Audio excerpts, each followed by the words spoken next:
Shalom, apa kabar teman-teman GBI Kedoya?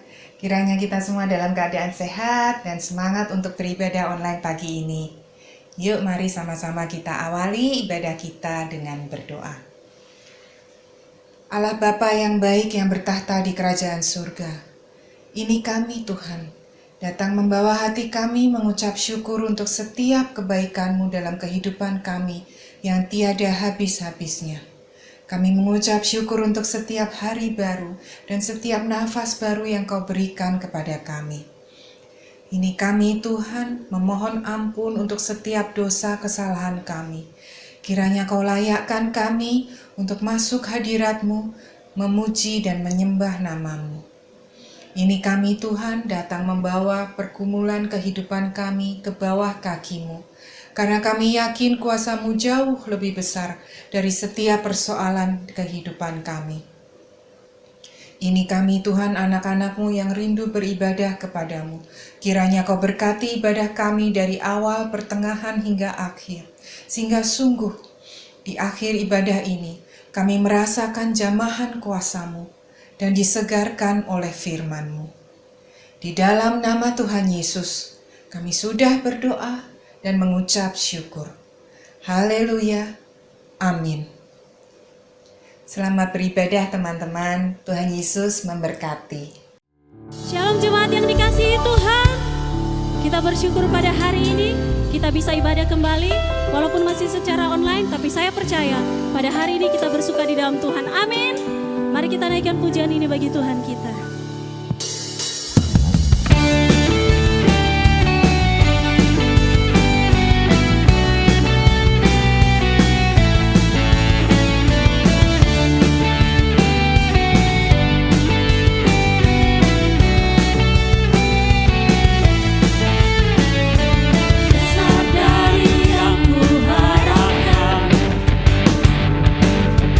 Bukti dari segala yang tak kulihat.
yang terkasih, saat ini kita siapkan hati kita untuk lebih lagi menyembah Tuhan.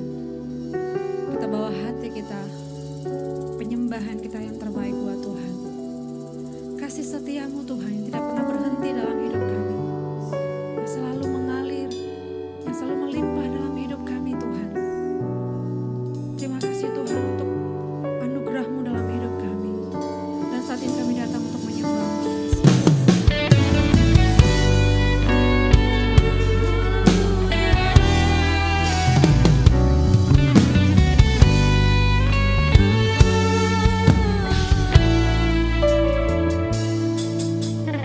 Kau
Sebelum kita mendengarkan firman Tuhan, mari kita bersatu di dalam doa. Tuhan Yesus Kristus, terima kasih atas kesempatan yang Tuhan kembali berikan bagi kami Tuhan. Pada hari ini Tuhan, kami siap untuk mendengarkan firman-Mu. Biarlah Tuhan mengurapi hamba-Mu yang akan menyampaikan kebenaran firman-Mu. Urapi kami satu persatu Tuhan yang berada di rumah Tuhan. Biarlah firman-Mu ini akan menjadi kekuatan dan pertolongan kami untuk menjalani hari-hari ke depan. Dan juga firman-Mu akan menjadi tuntunan kami sehingga kami mampu untuk memenuhi harapan-Mu ya Bapa. Terima kasih Tuhan, kami siap untuk mendengarkan firman-Mu Tuhan. Hanya di dalam nama Tuhan Yesus Kristus kami berdoa dan mengucap syukur. Haleluya. Amin. Siapa yang diberkati dengan hadirat Tuhan? Haleluya, puji Tuhan. Bapak, Ibu, dan Saudara sekalian, hari ini saya akan menyampaikan firman Tuhan berseri dalam ibadah 1 dan 2. Jadi kalau saudara ingin mengikuti lanjutannya, bisa hadir dalam ibadah 2 atau setidaknya mengikuti di YouTube. Firman Tuhan hari ini berjudul Sahabat dalam Kesusahan. Nah, sepanjang bulan ini kita sedang membahas tentang bagaimana kita bisa membangun relasi yang baik dengan sesama manusia. Dan tema secara khusus hari ini adalah komunitas yang saling membangun. Itu sebabnya saya mengajak kita untuk belajar untuk memiliki sahabat dalam kesusahan, bahkan menjadi sahabat dalam kesusahan. Saudara, kita harus sadar bahwa manusia diciptakan oleh Tuhan bukan hanya sebagai makhluk individu, tetapi juga menjadi makhluk sosial. Kejadian 2 ayat 18 berkata, tidak baik kalau manusia itu seorang diri saja. Karena itu Tuhan menjadikan penolong yang sepadan bagi Adam, yaitu Hawa. Sehingga melalui kebersamaan mereka bisa saling melengkapi, bahkan beranak cucu memenuhi bumi. Nah, jadi kita membutuhkan orang lain, tetapi kita juga harus waspada. Karena 1 Korintus 15 ayat 33 berkata, pergaulan yang buruk merusakkan kebiasaan yang baik. Ada healthy relationship, ada toxic relationship. Ada hubungan-hubungan yang beracun. Hubungan-hubungan yang akan merugikan kita. Misalnya kita bergaul dengan orang yang terlalu posesif, ingin mengontrol kita terus menerus. Orang yang suka merendahkan, menyalah-nyalahkan. Semakin lama kita bergaul dengan orang semacam itu, semakin energi rohani kita akan tersita habis. Karena itu saya katakan jangan suka gaul dengan BSH, barisan sakit hati. Karena itu akan menggerogoti iman saudara, menggerogoti vitalitas dan semangat kita di dalam Tuhan. Pergaulan yang buruk merusak kebiasaan yang baik. Tetapi kalau kita punya teman-teman seiman yang bisa saling membangun, betapa berharganya nilai seorang teman. Katakan siapa temanmu, dan aku akan katakan siapa engkau. Karena hidup kita sangat dipengaruhi oleh lingkungan, khususnya teman-teman kita. Pemazmur berkata, berbahagialah orang yang tidak duduk dalam kumpulan pencemooh, tapi yang kesukaannya ialah Taurat Tuhan dan merenungkan itu siang dan malam. Amsal 17 ayat 17, Salomo seorang yang paling berhikmat berkata begini, seorang sahabat menaruh kasih setiap waktu dan menjadi saudara dalam kesukaran. Kalau saudara lagi sukses, lagi kaya, banyak orang SKSD, sok kenal, sok dekat. Tapi sahabat yang sejati adalah sahabat yang akan selalu ada bagi kita justru ketika kita mengalami kesusahan. Nah, jika kita menginginkan orang lain menjadi sahabat sedemikian, bukankah lebih mudah bagi kita untuk menjadi sahabat semacam itu? Ketika temanmu mengalami kesulitan, engkau hadir dan meneguhkan dia. Amsal 18 ayat 24, ada teman yang mendatangkan kecelakaan, tetapi ada juga sahabat yang lebih karib daripada saudara. Hati-hati berteman, sebab seringkali kita mengalami kerugian, kecelakaan, kebangkrutan karena omongan dari teman-teman kita. Tetapi kita harus bergaul karib dengan orang yang sudah seperti saudara, yang justru relasinya itu sehat dan membangun kita. Saya perhatikan saudara, ada banyak orang kehilangan uang, jutaan, ratusan juta, miliaran, karena money game yang dia ikuti. Dan semua orang yang kemudian tertipu berkata, aduh saya nggak nyangka ya, teman saya yang ngajak saya. Dia udah saya kenal puluhan tahun dan saya rasa dia juga nggak ada niatan untuk nipu sih. Tapi karena kebodohan kami, keserakahan, akibatnya kami terjerumus pada hal semacam ini. Amsal berkata, ada teman yang mendatangkan kecelakaan, kerugian, kebangkrutan. Tapi ada sahabat yang lebih karib daripada saudara. Apakah orang Kristen harus pilih-pilih teman? Saya mau bilang begini, kita harus bergaul dengan siapa saja. Baik orang percaya maupun orang yang tidak percaya. Baik orang Kristen maupun non-Kristen.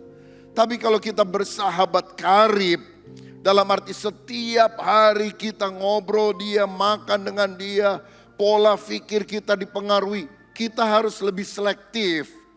Karena lingkunganmu akan menentukan siapa engkau. Saudara-saudara, kalau boleh saya kasih ilustrasi begini.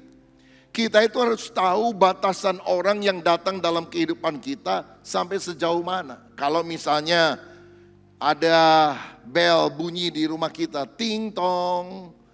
Kita tanya pembantu, siapa itu Bi? Oh itu tukang koran. Saudara bilang apa? Suruh dia berdiri di luar pagar, korannya aja ambil, bayar. Baik Bu. Nggak lama kemudian ting tong. Siapa lagi Bi? Ada Pak RT mau minta sumbangan.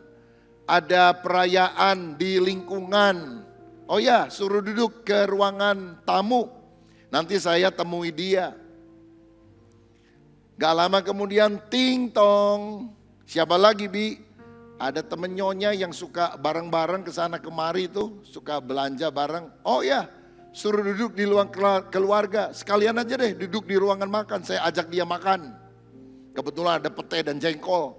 Dia paling suka makanan itu katanya. Sore ting tong. Siapa lagi Bi? Tuan pulang dari kantor. Suruh masuk kamar.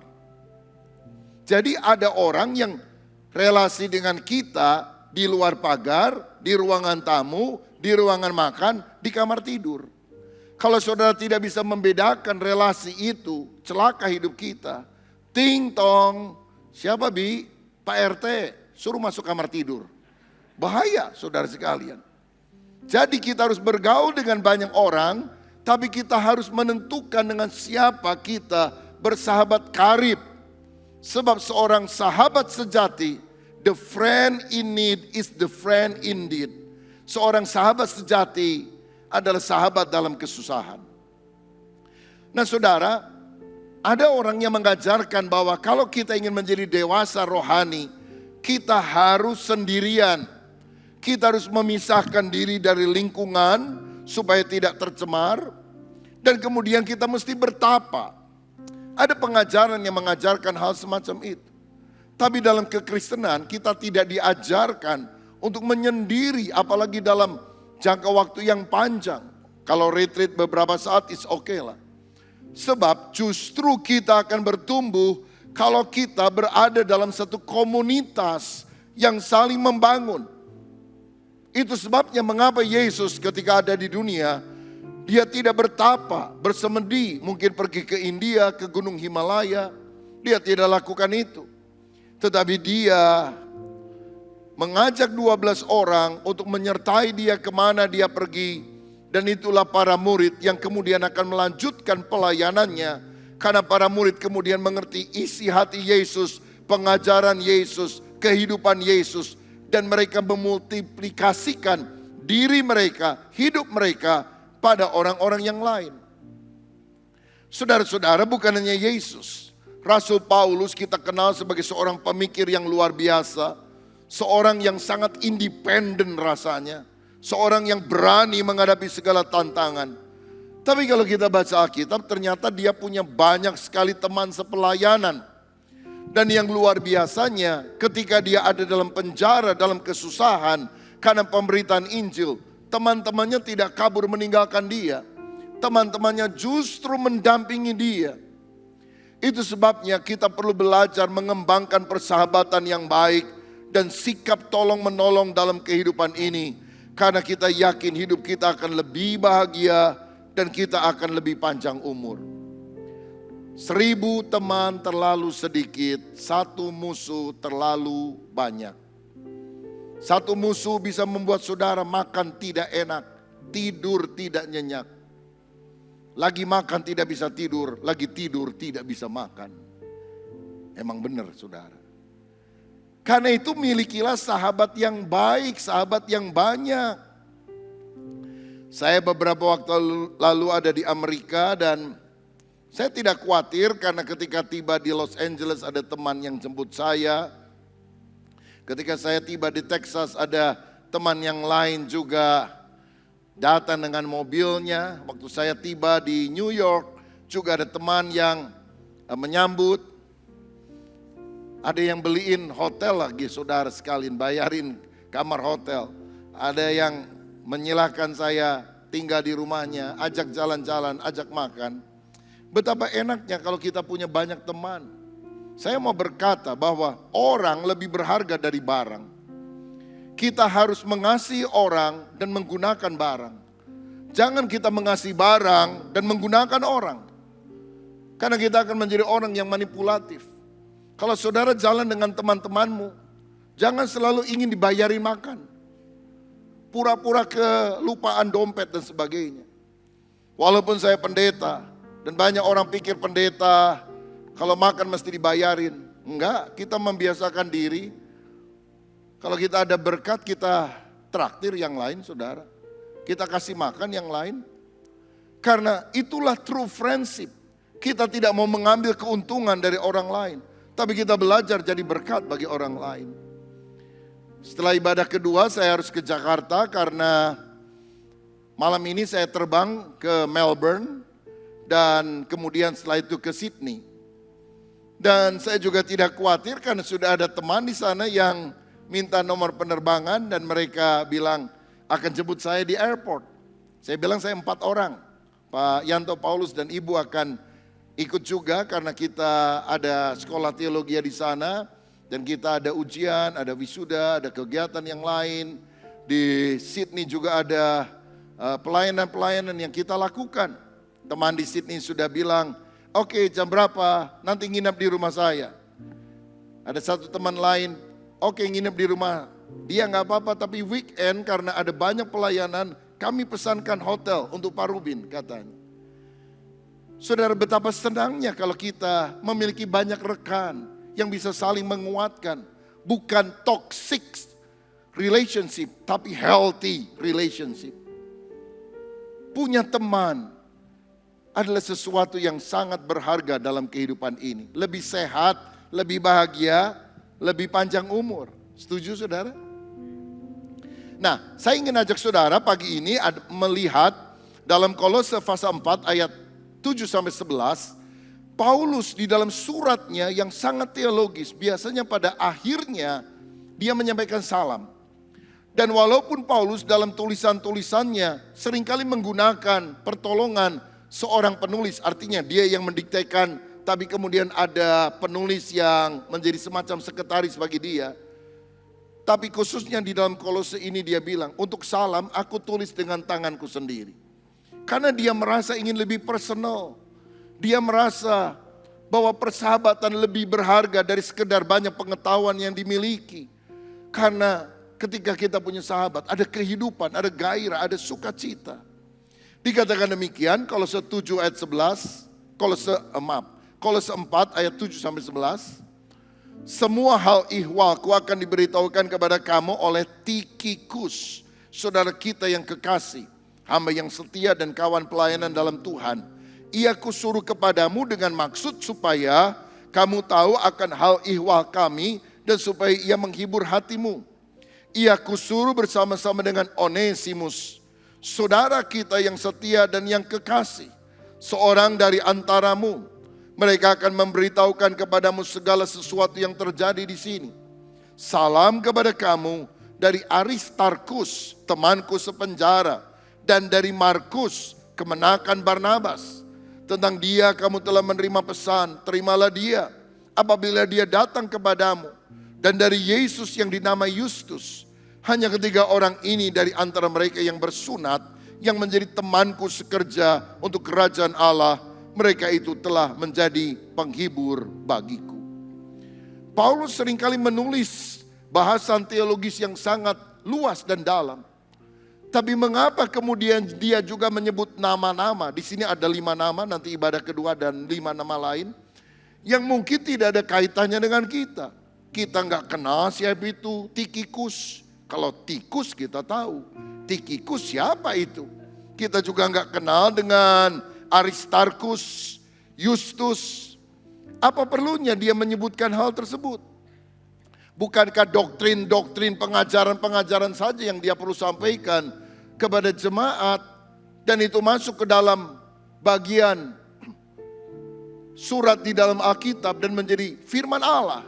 Apa perlunya firman Allah menyebutkan nama-nama yang tidak kita kenal? Saya mau bilang karena Tuhan juga ingin mengajar kita bahwa bukan hanya pengetahuan yang luar biasa, tapi relasi dengan sesama kita harus miliki. Karena itulah yang menyegarkan hidup kita. Nah karena itu saudara, saya mendorong untuk menjadi orang Kristen yang bertumbuh sehat. Carilah teman yang bisa membangun healthy relationship dengan saudara. Orang yang bisa saling menguatkan kita.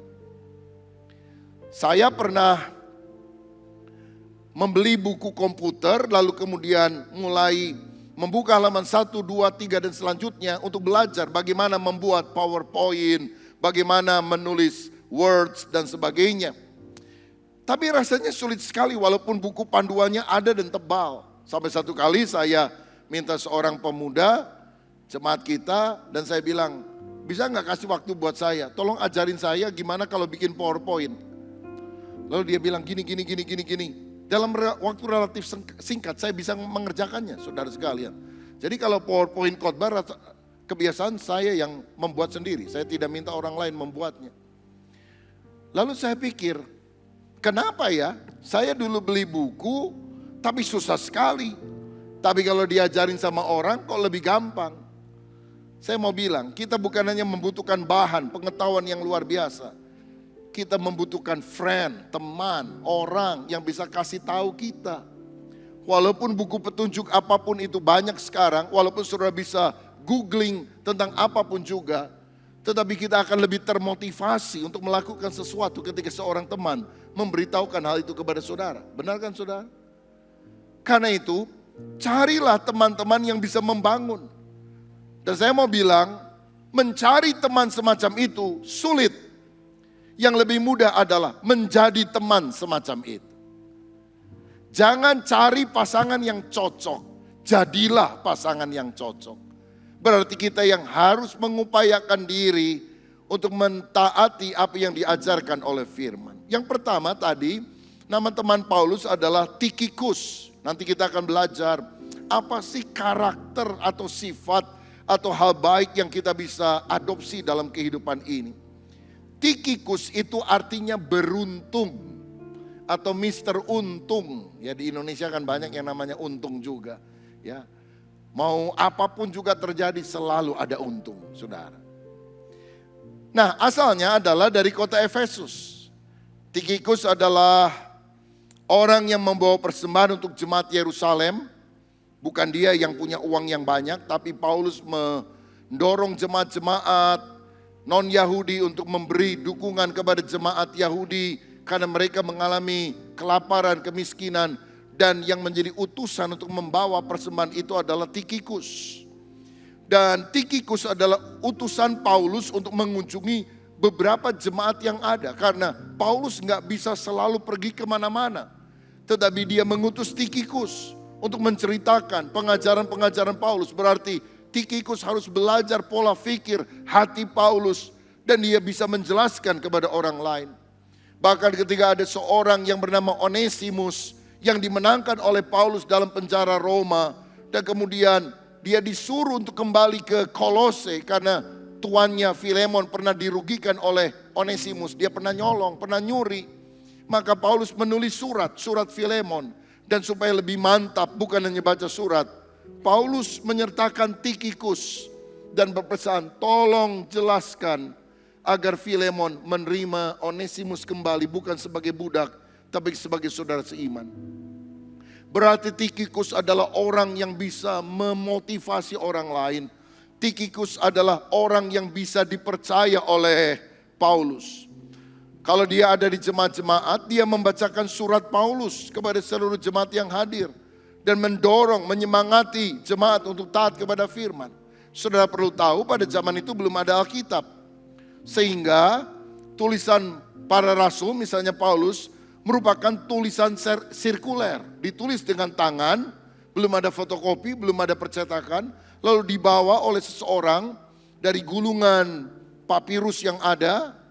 Kalau sebelumnya gulungan perkamen, bulu domba, lalu dibawa, dibacakan. Dan setelah dibacakan mungkin beberapa kali orang mau melihat dan sebagainya. Setelah selesai gulungan itu dikirimkan ke kota yang lain. Dan gulungan dari kota lain, kitab yang lain, surat yang lain dikirimkan ke kota yang sebelumnya. Jadi menjadi surat yang berputar. Tikhikus adalah orang yang membacakan surat Paulus dan menyemangati jemaat. Dia juga menjawab pertanyaan-pertanyaan kalau ada tulisan Paulus yang kurang dipahami oleh jemaat. Dia juga menjelaskan keadaan Paulus yang ada dalam penjara, begini kondisinya. Dan kemudian waktu dia pulang dia membawa kabar kepada Paulus tentang kondisi dari jemaat-jemaat yang dia sudah kunjungi. Saudara-saudara, Tikhikus disebut sebagai saudara yang kekasih, hamba yang setia, kawan pelayanan dalam Tuhan. Ini adalah gelar yang sangat luar biasa. Satu hal yang kita perlu belajar di tempat ini adalah Tuhan memanggil kita bukan untuk menjadi terkenal, tapi menjadi setia untuk melakukan tugas yang Tuhan percayakan kepada kita. Tikhikus adalah orang yang tidak seterkenal Paulus tentunya. Ya. Menyebut nama Tikhikus pun agak sulit ya. Kalau tikus lebih gampang. Siapa itu Tikhikus? Mungkin beberapa baru mendengar juga pada hari ini. Tapi Tuhan tidak meminta kita menjadi orang yang populer, terkenal. Tapi setia, dapat diandalkan dalam setiap tugas tanggung jawab yang dipercayakan. Maukah saudara menjadi orang semacam itu? Yang bisa diandalkan oleh temanmu, mau direpotkan oleh orang lain. Ada orang yang gak mau ganggu orang lain tapi juga gak mau diganggu orang lain. Ada orang yang gak mau ngerepotin orang lain tapi juga gak mau direpotkan oleh orang lain. Padahal hidup itu adalah soal direpotkan dan merepotkan. Tapi harus dimulai dengan hati yang rela. Apakah kita punya teman yang kalau kita benar-benar sedang repot kita bisa minta tolong dia nitip belanjaan. Tolong titip ya kalau kamu belanja sekalian beliin A, B, C, D. Nanti uangnya saya ganti. Oke, gampang. Saudara-saudara, bahkan engkau kalau lagi repot bukan cuma nitip belanjaan, itu mungkin lebih mudah. Nitip anakmu yang masih kecil. Apakah kita punya teman semacam itu? Dan tentu harus dimulai dari kita. Kita yang pertama harus mau direpotkan. Dan kemudian kita bisa saling tolong menolong satu dengan yang lain. Care, kepedulian adalah kuncinya. Saya percaya Tuhan mengajar kita bukan hanya punya hubungan vertikal yang baik dengan dia, tapi juga punya hubungan horizontal dengan sesama. Hidup Kristen akan jauh lebih berbahagia dan menjadi berkat ketika kita peduli memperhatikan orang-orang yang ada di sekitar kita. 1 Korintus 4 ayat 2 berkata, yang akhirnya dituntut dari pelayan-pelayan yang demikian ialah bahwa mereka ternyata dapat dipercayai. Pelayanan yang paling dibutuhkan di mata Tuhan bukan cuma hebat khotbah, terkenal di mana-mana, tapi bisa diandalkan, bisa dipercayai, bisa andalkan untuk menolong orang-orang di dalam kehidupan. Maukah kita menjadi orang semacam itu? Punya care kepada orang lain, rela menolong, rela membantu. Karena itulah ciri kita murid Kristus, saling mengasihi satu dengan yang lain. Ini bisa sangat dipraktekkan di dalam kelompok-kelompok sel ketika kita mempedulikan teman-teman kita. Berbahagialah saudara yang tergabung dalam komsel, yang belum saya dorong supaya saudara memiliki komunitas yang saling membangun. Yang kedua, teman Paulus disebutkan namanya adalah Onesimus. Onesimus itu artinya berguna, useful. Dalam Filemon 1 ayat 10-12 dikatakan, aku Paulus mengajukan permintaan kepadamu mengenai anakku yang kudapatkan selagi aku dalam penjara, yakni Onesimus. Dahulu memang dia tidak berguna bagimu, tetapi sekarang sangat berguna baik bagimu maupun bagiku. Dia kusuruh kembali kepadamu, dia yaitu buah hatiku. Onesimus itu budak yang mencuri uang atau hartanya Filemon yang tinggal di kota Kolose, lalu melarikan diri jauh sekali sampai ke Roma. Dan rupanya dia ditangkap di penjara, saudara, masukkan penjara di kota Roma, dan ketemu sama Paulus. Ini ada blessing in disguise. Ada berkat melalui kesulitan yang ada. Karena ternyata ketika dia ketemu Paulus, ditanya, "Loh, kamu ini dari mana?" "Saya dari Kolose." "Kamu kerja di mana di sana?" "Di rumah Filemon." "Loh, ngapain kamu ada di sini?" "Saya lari, Pak, nyolong lagi." "Loh, aku kan pernah tinggal di rumah Filemon. Kamu masih ingat saya enggak?" "Iya, saya pernah lihat Bapak. Cuma kan saya budak gak berani deket-deket." Lalu Paulus menginjili sampai akhirnya dia bertobat. Disebut sebagai anakku, anak rohaninya. Bahkan Onesimus, si mantan maling ini, budak yang gak ada harganya pada waktu itu disebut sebagai buah hatiku. Dia sangat berguna menolong Paulus dalam penjara. Tapi dia sadar bahwa ini adalah budaknya Filemon, temannya. Disuruhnya dia pergi kembali ke Kolose, didampingi oleh Tikhikus supaya Filemon menerima kembali, supaya akhirnya berdamai. Dan Paulus bilang, ada bagusnya kamu terpisah sementara daripada Filemon, yaitu supaya kamu bisa bertobat mendengar Injil. Saya percaya di balik hal-hal yang buruk dalam kehidupan ini ada rencana Tuhan yang indah. Ada orang bangkrut, itu hal yang buruk, tapi gara-gara dia bangkrut dia ketemu sama Tuhan. Kalau enggak dia kaya raya mati masuk neraka, saudara sekalian. Kesulitan yang saudara alami jangan dilihat hanya dari sisi yang negatif. Ada rencana Tuhan yang indah di balik semuanya.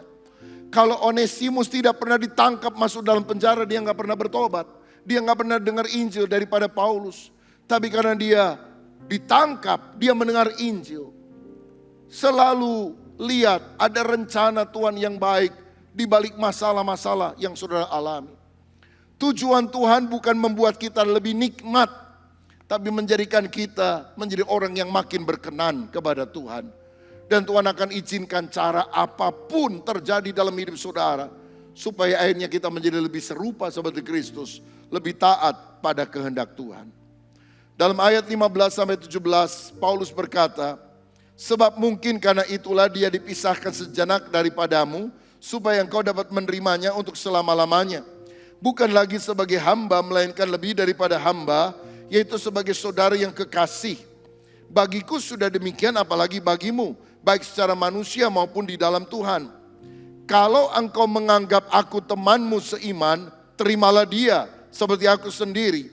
Dan kalau dia sudah merugikan engkau atau berhutang padamu, tanggungkanlah semuanya itu kepadaku. Aku Paulus menjamin dengan tulisan tanganku sendiri, aku akan membayarnya, agar jangan kau katakan tanggungkanlah semuanya itu kepadamu, karena engkau berhutang padaku, yaitu dirimu sendiri. Di sini Paulus bersikap seperti Tuhan Yesus yang rela menanggung hutang dosa manusia. Dan Paulus bilang, memang Onesimus merugikan, berhutang kepadamu, mengambil uangmu, tapi aku akan ganti. Tapi ingat, Kamu berhutang juga kepadaku lebih dari harta. Engkau berhutang nyawa karena aku memberitakan Injil sehingga engkau percaya dan diselamatkan. Dan akhirnya Filemon rukun kembali dengan Onesimus. Saya mau boleh katakan begini, Onesimus itu kalau boleh dibilang ulat yang berubah jadi kupu-kupu. Ulat yang menjijikkan, tapi melalui proses Tuhan jadi kepompong, jadi kupu-kupu. Onesimus adalah orang yang mengalami apa yang dikatakan dalam lagu Amazing Grace, how sweet the sound that save a wretch like me. Anugerah Tuhan yang sangat besar yang telah menyelamatkan orang yang najis dan berdosa seperti aku. 2 Korintus 5 ayat 17 berkata, jadi siapa yang ada dalam Kristus dia adalah ciptaan yang baru. Yang lama sudah berlalu, sesungguhnya yang baru sudah datang. Mantan maling berubah jadi seorang hamba Tuhan yang saleh. Karena Ignatius di kemudian hari menulis dalam tulisannya bahwa Onesimus ini akhirnya menjadi uskup di kota Kolose. Bayangkan mantan budak, mantan maling, kemudian menjadi saudara seiman di rumah Filemon di kota Kolose, dan di kemudian hari dia menjadi uskup di Kolose. Saya mau bilang, seburuk apapun masa lalu saudara, kalau engkau berjumpa dengan Kristus, Tuhan memiliki masa depan yang baik untuk diri kita. Lebih baik mantan maling daripada mantan pendeta, saudara. Lebih baik punya masa lalu yang buruk, tapi kemudian Tuhan mengubah menjadi baru.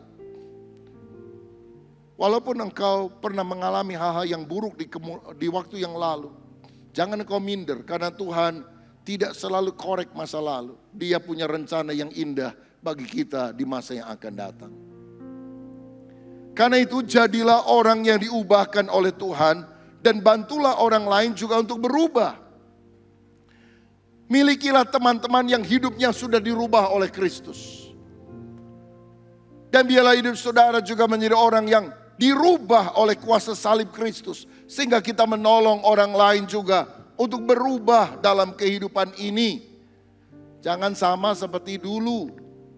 Saya percaya kalau kita ketemu Yesus, hidup kita sungguh-sungguh berubah menjadi manusia baru dalam Kristus. Kalau saudara bergaul erat terus menerus dengan orang yang tidak mau hidupnya diubah oleh Kristus, itu akan menjadi toxic relationship. Hubungan yang akan meracuni hidupmu, imanmu. Tapi kalau seburuk apapun masa lalu orang atau masa lalu kita, ketika kita mau diubah oleh kuasa salib Kristus, yang lama sudah berlalu, yang baru sudah datang. Hidup kita disucikan menjadi indah di dalam Tuhan, karena kita adalah orang yang dikasihi oleh Tuhan. Yang ketiga, saudara sekalian, nama yang lain yang muncul adalah Aristarkus. Dikatakan, dan salam dari Aristarkus, yaitu teman sepenjara. Teman sepenjara dari Paulus. Aristarkus ini berasal dari Tesalonika, dan dia setia kepada Paulus. Dia dipenjarakan bersama-sama dengan Paulus di kota Efesus. Dia pernah karam kapal bersama Paulus dalam perjalanan ke Roma. Jadi begini, ketika Aristarkus lihat, ini bapak tua satu ini, Paulus. Ini hikmat Allah mengalir dalam hidupnya. Kuasa Allah memakai hidupnya untuk melakukan banyak tanda ajaib mujizat. Dan penginjilan yang dilakukan membuahkan hasil. Tapi dia tentu perlu teman untuk bisa mendampingi di dalam pelayaran yang ada.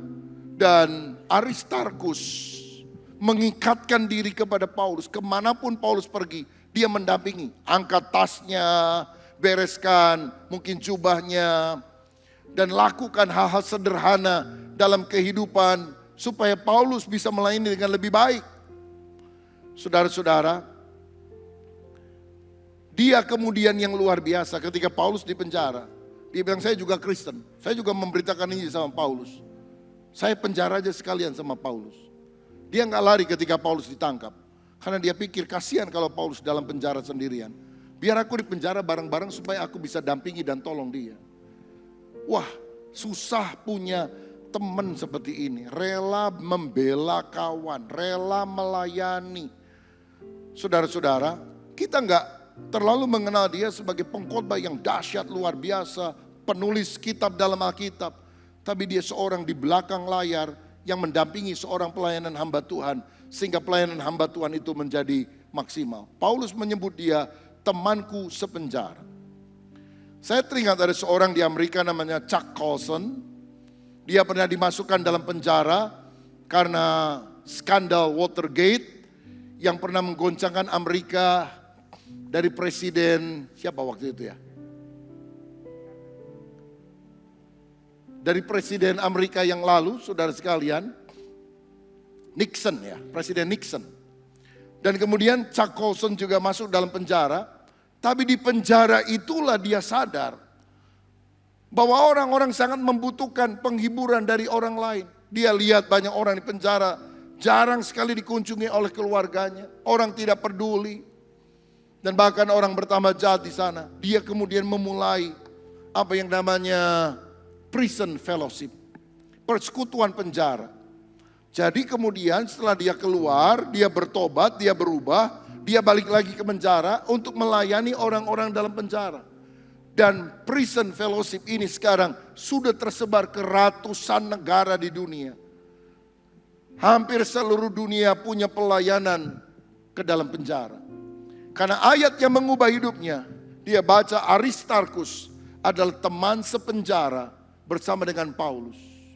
Dan dia dipenjara bukan karena kejahatannya. Dia masuk ke penjara karena dia ingin membagikan berita Injil dan menolong orang lain. Saya pernah mengunjungi Olmos Prison yang ada di Argentina. Itu penjara utama di Buenos Aires. Kira-kira 3.000 orang yang dipenjara di sana. Sangat padat sekali, saudara. Tapi saya perhatikan, ada hamba-hamba Tuhan yang rela masuk ke penjara itu, jadi sipir penjara, supaya mereka bisa menginjili dari satu sel ke sel yang lain. Pada orang-orang di sana banyak yang jahat-jahat, pembunuh, okultisme, dan sebagainya. Tapi dia layani, satu demi satu orang dimenangkan. Waktu saya kunjungi, saya mendapat kabar bahwa ada hampir 1.500 orang bertobat menerima Yesus sebagai Tuhan dan Juru Selamat. Dan mengadakan ibadah-ibadah di dalam penjara. Dan luar biasanya orang di luar penjara juga ikut kebaktian di dalam penjara pada hari Minggu. Termasuk saya, saudara sekalian. Jadi mereka mengadakan ibadah dan kita masuk di penjara itu karena merasakan hadirat Tuhan, firman Tuhan yang luar biasa di sana. Dan di sana mereka buat sekolah Alkitab. 4 tahun belajar jadi sarjana teologi. Karena banyak yang di penjara 20 tahun, 15 tahun. Jadi ikut 4 tahun sekolah Alkitab gak jadi masalah, saudara sekalian. Keluar dari penjara jadi hamba Tuhan. Ini prison fellowship, melakukan hal semacam itu. Nah, kita perlu belajar dari orang seperti Aristarkus. Seorang yang rela melayani, setia kawan, membela ketika gereja, hamba-hamba Tuhan dibicarakan oleh orang lain secara negatif. Dia akan klarifikasi, dia akan jelaskan. Sungguh beruntung Paulus memiliki teman seperti ini. Ini teman di belakang layar. Jarang disebut, hampir mungkin tidak pernah saudara dengar dalam khotbah. Tapi ini orang-orang yang luar biasa. Yang rela melayani dan membela para hamba-hamba Tuhan di dalam kesulitannya. Mungkin orang melupakan dia, tapi Tuhan mengingat namanya. Namanya masuk di dalam Alkitab. Saya percaya ini adalah perhatian Tuhan yang luar biasa. Sehingga kenapa dalam tulisan Paulus yang begitu teologis dimasukkan beberapa nama yang mungkin tidak ada kaitan dengan kita. Tapi ternyata ini menjadi teladan untuk kita. Kita harus belajar punya hati seperti Aristarkus ini. Yang keempat adalah Markus. Itu nama yang disebutkan. Markus adalah kemenakan Barnabas. Markus yang masih muda diajak melayani dalam pekabaran Injil pertama ketika Paulus dan Barnabas memberitakan Injil. Tapi kemudian Markus muda sadar melayani itu sulit. Sehingga ketika mereka sampai di kota Perga dan mereka akan melanjutkan ke daerah lain yang lebih dalam, dia melihat ada kapal yang akan pergi bertolak ke Yerusalem. Dia lari, saudara, walaupun dilarang oleh Paulus, dilarang oleh Barnabas, dia lari kembali ke Yerusalem, ketemu dengan mamanya, Maria, rupanya dia anak mami, saudara sekalian. Dan di kemudian hari, sekian tahun kemudian ketika Paulus mau melakukan perjalanan penginjilan yang kedua, Barnabas mau ajak lagi ini Markus yang masih muda. Kenapa? Karena ponakannya, saudara. Ada ikatan persaudaraan. Tapi Paulus bilang gak boleh ngajak orang yang meninggalkan kita di tengah jalan. Dan karena dua-duanya ngotot, satu mau bawa, satu gak mau bawa. Akhirnya Paulus dan Barnabas pisah. Paulus mengajak Silas atau Silvanus, Barnabas mengajak Markus dalam pelayanan. Sayang ya, hamba Tuhan sampai akhirnya pisah, gak melayani sama-sama gara-gara ngurus satu orang yang namanya Markus ini. Tetapi yang luar biasa, ini kebesaran hati seorang hamba Tuhan. Ketika Paulus sudah lebih tua, Markus juga sudah berubah. Dalam 2 Timotius 4 ayat yang ke-11, Paulus pernah menulis surat ini. Jemputlah Markus dan bawalah ia kemari, karena pelayanannya penting bagiku. Markus yang dibenci sama Paulus karena meninggalkan pelayanan di tengah jalan. Satu hari Paulus bilang, suruh balik, aku perlu sama dia. Saya belajar satu hal di sini. Seorang prajurit mungkin kehilangan keberaniannya dalam sebuah pertempuran. Tetapi ketika dia bertekun, dia akan sangat bersinar pada pertempuran yang berikutnya. Sehingga dia menjadi orang yang sangat berjasa. Saya rasa itu yang dialami oleh Markus. Markus di kemudian hari menjadi seorang hamba Tuhan yang dipakai Tuhan. Sehingga ada rekonsiliasi. Saudara-saudara, masalah boleh datang dalam hidup kita. Kita mungkin sama teman bisa ada slack masalah. Tapi perlu rekonsiliasi. Itu sesuatu yang akan sangat menyegarkan hati kita. Saya baru pulang dari Bali karena hari Selasa sampai Jumat kemarin kita ada sidang majelis pekerja lengkap para hamba-hamba Tuhan inti dari seluruh Indonesia, bahkan dari luar negeri datang. Kira-kira 110 orang kemarin yang datang on site, ada 30 orang yang mengikuti secara online. Dan salah satu sesi kita mengundang Ketua Umum Sinode Gereja Bethel Injil Sepenuh. Dan itu adalah momen yang bersejarah karena GBI berdiri tahun 1970, pecahan dari Gereja Bethel Injil Sepenuh. Dan selama 52 tahun gak pernah ada pertemuan pimpinan teras. Kalau si Anu pendeta ketemu pendeta lain, ya oke lah ada. Tapi pimpinan teras, ketua umum, sekretaris umum, bendara umum, para pembina. Dan saya berupaya melakukan pendekatan beberapa kali sampai akhirnya akhir Mei yang lalu kita ketemu di Surabaya. 7 orang perwakilan dari GBI, 7 orang perwakilan dari GBIS. Kita membicarakan hal-hal yang berkaitan dengan selisih paham masa lalu. Dan berakhir dengan damai sukacita, kita saling mendoakan. Rekonsiliasi, dan saya percaya secara spiritual ini sesuatu yang dahsyat. Karena menjawab doa Yesus supaya semua mereka menjadi satu. Dan dalam sidang majelis pekerja lengkap, satu sidang yang sangat penting bagi GBI, kami mengundang Ketua Sinode Gereja Bethel Injil Sepenuh untuk menjadi pembicara. Dan setelah itu beberapa pengurus inti foto bersama dan saya bilang, ini foto bersejarah loh. Ini akan dikenang karena jarang sekali kita dengar ada 2 sinode yang pernah berantem bisa rukun kembali. Masing-masing punya keluarga sendiri. Kita nggak melebur menjadi satu organisasi, tapi kita saling menghargai, saling mendoakan. Dan saya rasa ini yang kita perlu belajari dari Alkitab. Saudara mungkin pernah ngalami konflik atau apa. Tapi seperti Paulus rela berkata, tolong Markus yang pernah kuusir, yang pernah kumaki-maki, suruh datang. Pelayanannya penting bagiku. Kalau engkau punya musuh, mungkin musuhmu ada dalam keluargamu sendiri, adikmu, kakakmu, familimu. Sampai kapan saudara mau menjadi orang Kristen yang berkenan kepada Tuhan? Kalau kita tetap memiliki kepahitan dalam hidup. Rekonsiliasi itu sesuatu yang sangat dibutuhkan. Nah pertanyaannya adalah kenapa Markus ini kok bisa bertobat, bisa berubah. Dari orang yang meninggalkan pelayanan, kok dia bisa berubah? Tampaknya jawabannya terdapat dalam 1 Petrus 5 ayat 13. Karena di sana dikatakan oleh Rasul Petrus, salam kepada kamu sekalian dari kawanmu yang terpilih yang di Babylon dan juga dari Markus anakku. Rupanya Petrus ini kemudian membimbing Markus dari orang yang gagal meninggalkan pelayanan, menjadi orang yang dewasa secara rohani dan melayani di berbagai tempat. Sampai akhirnya itu terdengar oleh Paulus dan dia bilang, suruh Markus datang melayani bersama-sama dengan aku. Aku membutuhkan dia. Dia tidak bisa dimuridkan oleh Paulus, hamba Tuhan besar itu. Tapi dia berhasil dimuridkan oleh Petrus.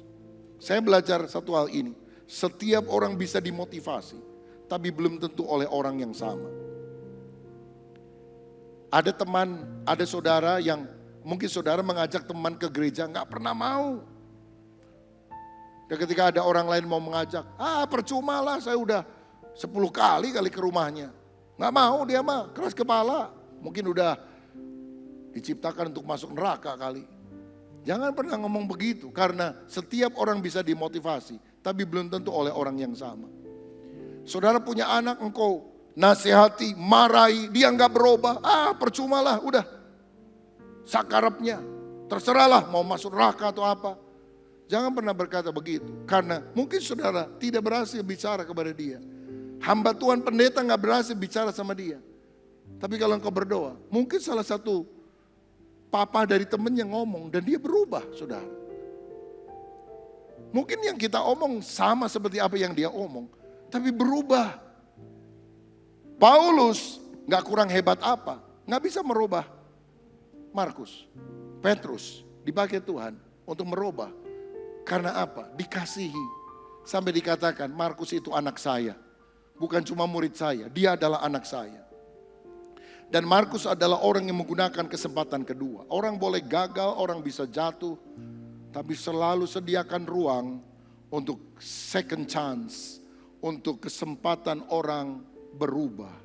Galatia 6 ayat 1 berkata, saudara-saudara, kalaupun seorang kedapatan melakukan suatu pelanggaran, maka kamu yang rohani harus memimpin orang itu ke jalan yang benar dalam roh lemah lembut, sambil menjaga dirimu sendiri supaya kamu juga jangan kena pencobaan.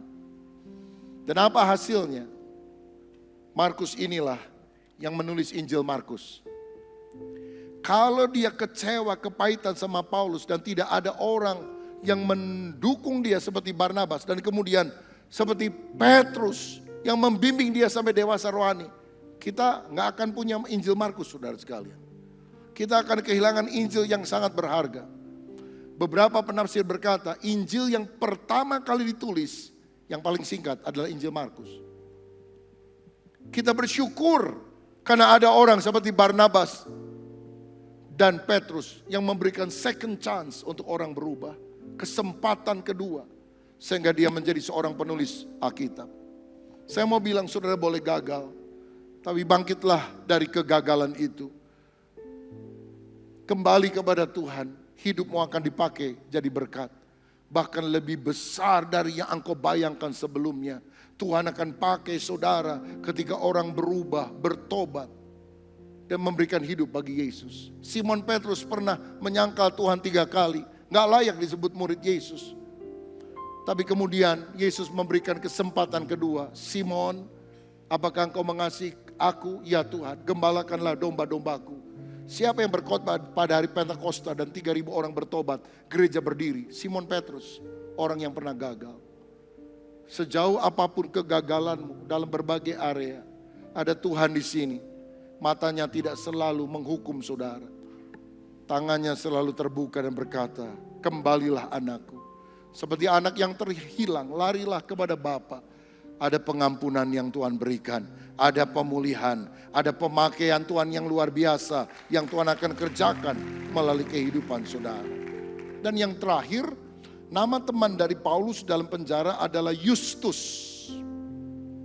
Nama Yahudinya adalah Yesus. Nama Yesus adalah nama yang umum pada zaman dulu.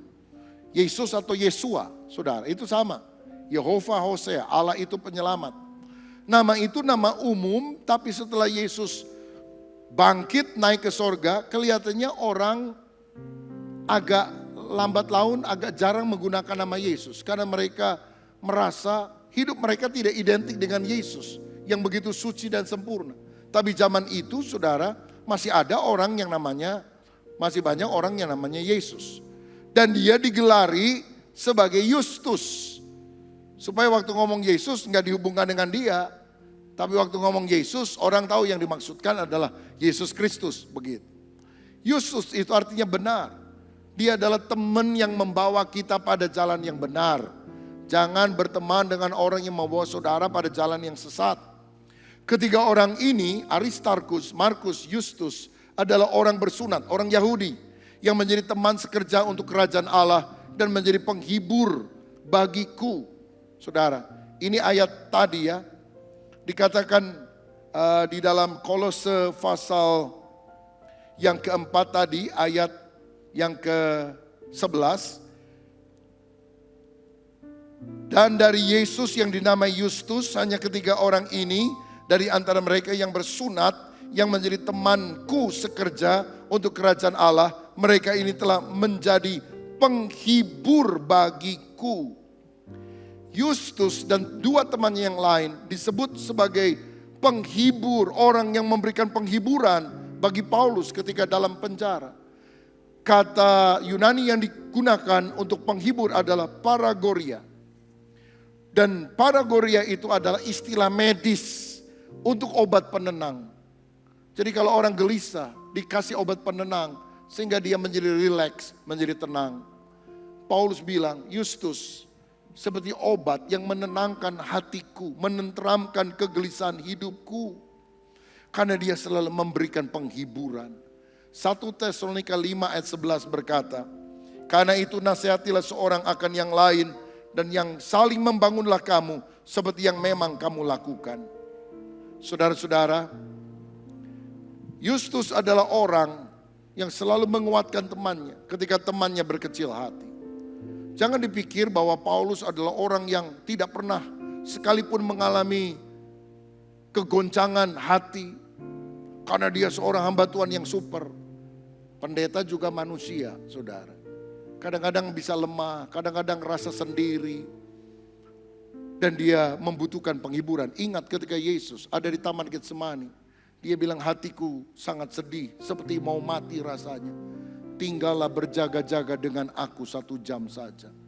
Yesus dari sisi manusiawi menyadari, walaupun dia adalah sang juru selamat, dia tetap membutuhkan teman. Kalau Tuhan aja butuh teman, kalau Paulus butuh teman, siapa kita yang merasa bisa hidup sendiri? Jangan mengunci diri di kamar ketika saudara mengalami kesulitan. Bergabunglah kepada beberapa teman yang bisa menjadi paragoria, orang yang memberikan ketenangan di dalam hati.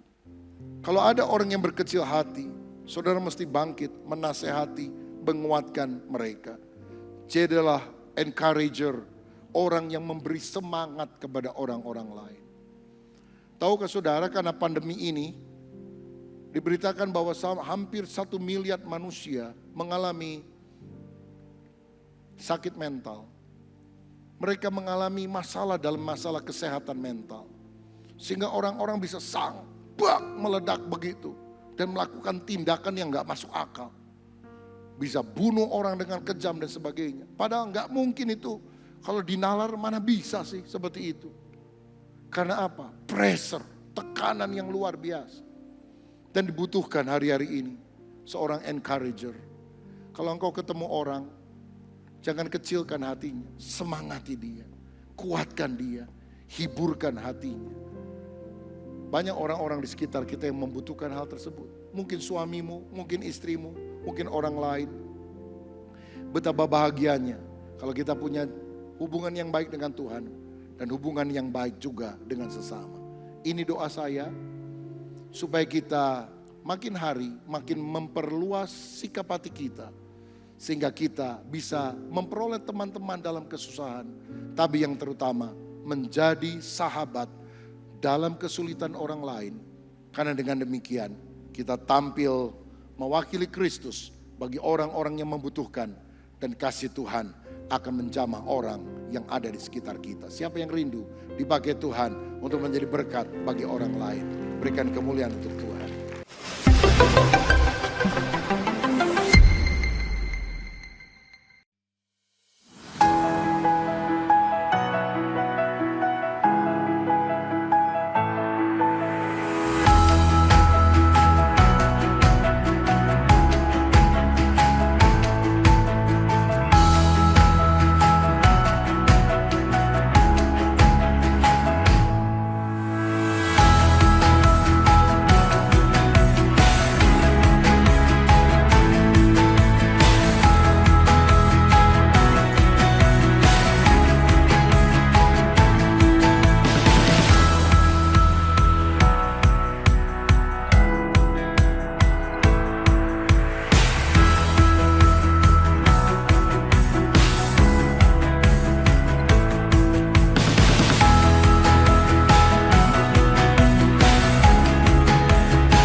Mari hadir di ibadah Night of Worship.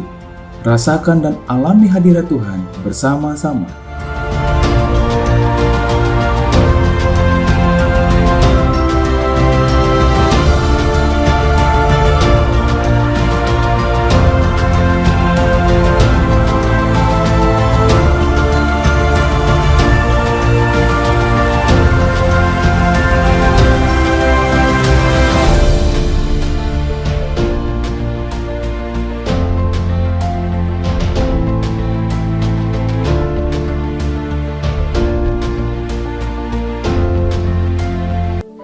Saudara, biarlah setiap kita boleh belajar untuk mengampuni.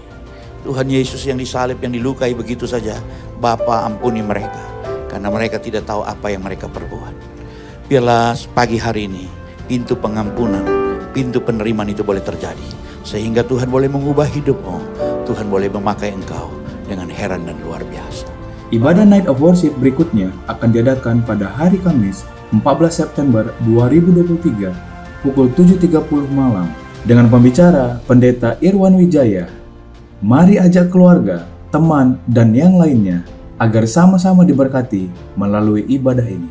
Tuhan Yesus memberkati.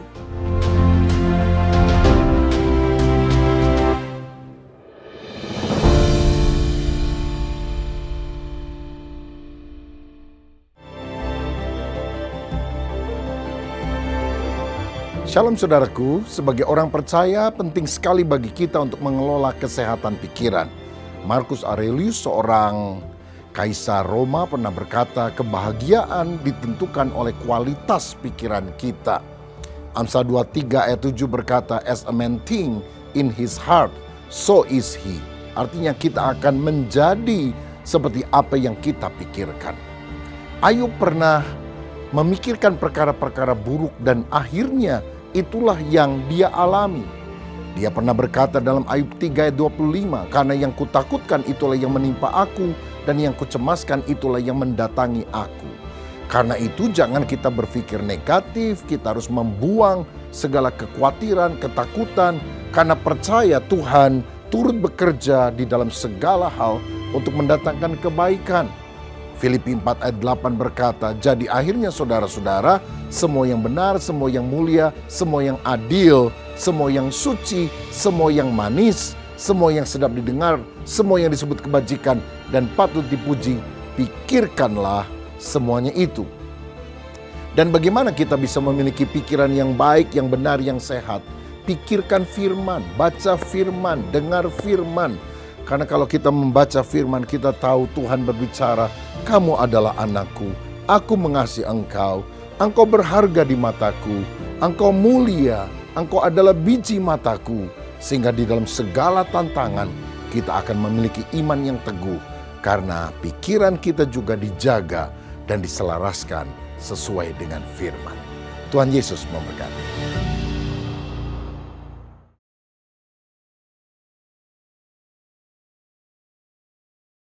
Setelah mendengarkan firman Tuhan yang dibawakan oleh hamba-Nya, semoga saudara sekalian mendapatkan rema yang berguna bagi saudara-saudari sekalian. Marilah kita tanggapi firman Tuhan tersebut dengan berdoa.